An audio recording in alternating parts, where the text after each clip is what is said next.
Situ. Assalamualaikum warahmatullahi wabarakatuh.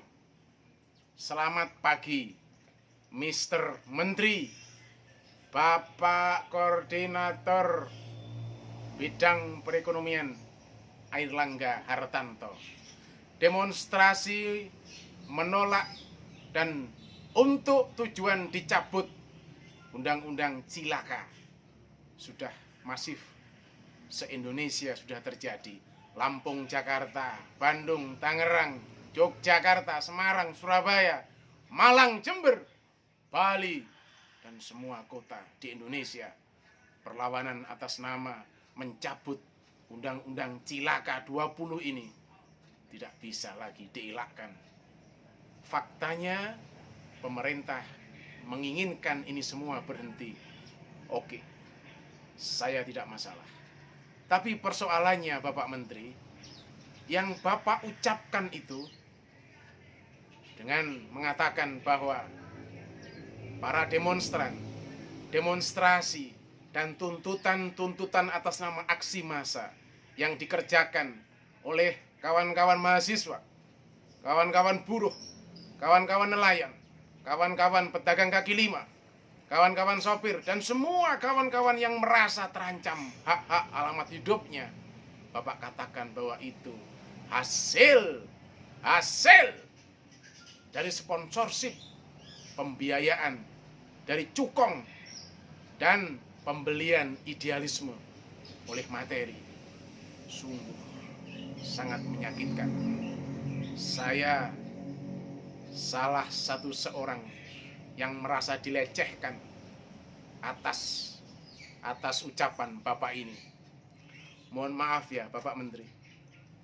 Perlu Bapak ketahui, prahara Undang-Undang Cipta Kerja ini faktanya itu dimulai dari satu. Saya paham Bapak Menteri bahwa Cipta Kerja ini diperuntukkan untuk mereformasi undang-undang yang sudah ada dengan pendekatan Omnibus Law. Maka artinya jika itu jawabannya, yang terjadi adalah perundang-undangan Omnibus Law atas nama Undang-Undang Cipta Kerja ini adalah untuk satu, mengubah, dua, mencabut, dan tiga, memunculkan norma-norma hukum baru yang menegasikan norma-norma hukum sebelumnya. Saya sepakat dengan ini Bapak Menteri. Tapi mohon dipahami, faktanya apakah betul kalau Bapak Menteri mengatakan bahwa semua proses demonstrasi yang terjadi itu adalah sponsorship, itu adalah biaya dan dana dari kekuatan berkepentingan, maka artinya 1 juta, 2 juta, ribuan orang atas nama elemen masyarakat kampus, LSM, ormas, pemuka agama, mahasiswa, buruh, nelayan, kaum tani, dan lain sebagainya.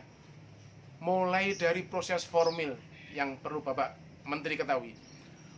Proses formil demokratisasi dari proses penggelontoran awal sampai pengesahan Undang-Undang Cipta Kerja yang terjadi adalah cacat formil.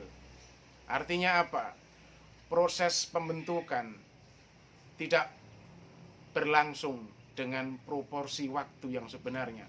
Karena apa? Karena proses demokrasinya atas nama pengambilan sikap untuk memutuskan dok palu DPR itu dikerjakan pada proses yang sangat tertutup. Satu. Yang kedua, dibahas pada masa reses dan di luar jam kerja Dewan Pimpinan Rakyat Republik Indonesia. Yang ketiga yang perlu Bapak Menteri ketahui, draft undang-undang ini serta risalah-risalah rapat yang terjadi tidak pernah disampaikan kepada publik, kepada kita semua, terutama kawan-kawan yang terdampak kepentingannya, kawan-kawan buruh, kawan-kawan petani, kawan-kawan nelayan, kawan-kawan intelektual dan kawan-kawan yang lain tidak pernah mendapatkan ini. Artinya apa? Artinya undang-undang ini cacat formil karena tidak didahului dengan proses partisipasi publik. Yang itu artinya melukai hati warga negara Indonesia, yang itu adalah hak dari setiap warga negara Indonesia. Dan itu dikangkangi oleh proses demokratisasi di Dewan Pimpinan Rakyat. Yang keempat, mekanisme diambil tanpa suara voting. Pak Menteri harus tahu, fraksi Demokrat dan fraksi PKS itu sampai wall out. Karena apa? Karena proses pengambilan keputusan sangat tidak demokratis. Senyatanya, sekentaranya dengan sangat verbal, Ketua DPR berani memantik dan mematikan speaker tatkala ada fraksi yang akan menyuarakan pendapatnya. Dan itu sungguh sangat menyakitkan hati rakyat Indonesia. Dan yang terakhir, proses demokratisasi yang mengacu pada proses-proses prinsip demokrasi yang sehat sama sekali ini tidak tercerminkan di pengambilan keputusan. Maka artinya dengan fakta ini, apakah Bapak Menteri menutup mata, menutup telinga kalau dari proses ini sudah mampu memberikan amunisi yang berdarah-darah, yang berkobar-kobar pada hati kami, bahwa kami tidak bisa percaya sama keputusan DPR yang diambil dengan cara sangat brutal, sangat tidak mengedepankan mufakat dan cara-cara yang elegan dalam prinsip-prinsip berdemokrasi. Karena itu amunisi ini udah sangat cukup untuk membuat kami memberontak atas keputusan ini dan memberikan perlawanan yang setimpal dengan kawan-kawan DPR yang juga sudah sangat sewenang-wenang dan semena-mena dalam mengambil keputusan. Bapak Menteri, yang kedua secara material, apakah perlu saya peringatkan?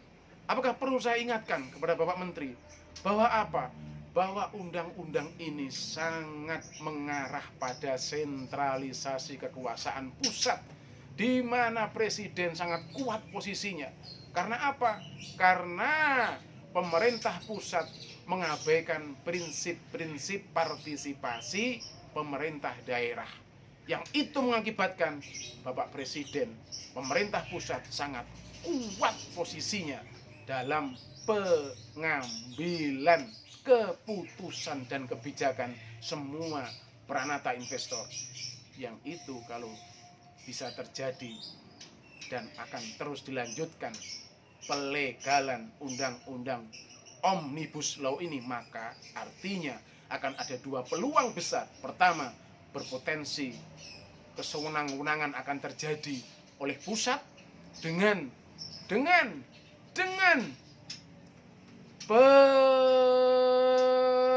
pemakaian kekuasaan untuk kepentingan kelompoknya atau pribadinya. Dan yang kedua, yang pasti sangat luar biasa adalah korupsi. Itu yang kedua. Yang ketiga, undang-undang ini lebih mengutamakan arus kepentingan investor atau pedagang atau pengusaha besar, yang artinya kuat hak-hak kawan-kawan buruh sangat dilemahkan. Pertama, pekerja buruh berpotensi untuk jadi pekerja kontrak seumur hidup. Yang kedua, pelanggaran terhadap mekanisme pekerja yang langsung di PHK tanpa surat peringatan. Kalau ada teman-teman buruh yang melanggar aturan main perusahaan tanpa surat peringatan 1, surat peringatan 2, surat peringatan 3, tiba-tiba kawan-kawan buruh langsung bisa di PHK sepihak oleh perusahaan.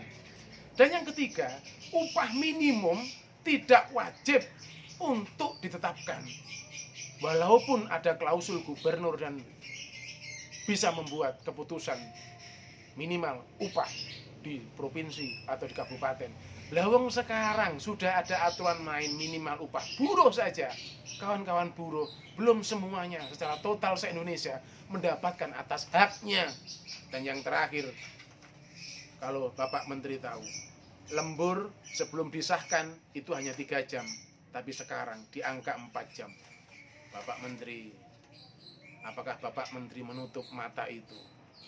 Atas prasyarat ketidakpecusan mengakomodir proses formil dan materialnya itulah betul memang kami para demonstran, kawan-kawan buruh, kawan-kawan petani, kawan-kawan rakyat se-Indonesia ini menuntut ada yang menunggangi.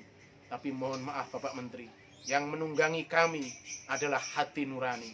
Yang menunggangi kami adalah tanggung jawab terhadap sumber daya alam di Indonesia demi kepentingan NKRI. Dan yang terakhir, yang menunggangi kami adalah isi otak yang waras. Selamat siang Bapak Menteri. Semoga Anda kembali tidur tidak untuk bermimpi, tapi untuk sadar bahwa rakyat Indonesia sudah sangat cerdas atas prahara Undang-Undang Cipta Kerja ini. Salam dari warga negara biasa. Wassalamualaikum warahmatullahi wabarakatuh.